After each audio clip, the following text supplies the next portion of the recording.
सच धज के मैं जरा बन ठा এ বাবা পেটটা কি মোটা মোটা লাগছে। উফ, না না বিরিয়ানি খেয়েছি বলে দেখি টেনে নিলে এই তো ঠিক আছে।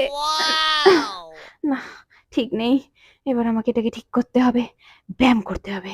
চলো একটা ভিডিও চালাবো আর ০.৫ ঘন্টায় রোগা হয়ে যাব। দেখি হু হা হু হা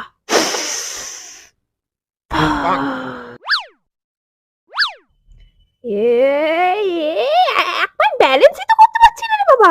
এই দেখি উ বাবা এই যোগা আমার দ্বারা হবে না।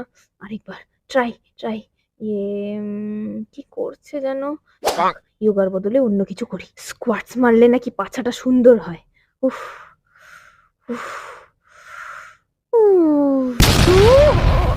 আমার দ্বারা ব্যায়াম ট্যায়াম হবে না বাবা। এই রোগা হয়ে কাজ নেই। এমনিতেও মা বলে যে মেয়েদের একটু মোটা সোটাই ভাল লাগে, গুলু গুলু না হলে যেন শাড়ি পরলে আবার ভাল লাগে।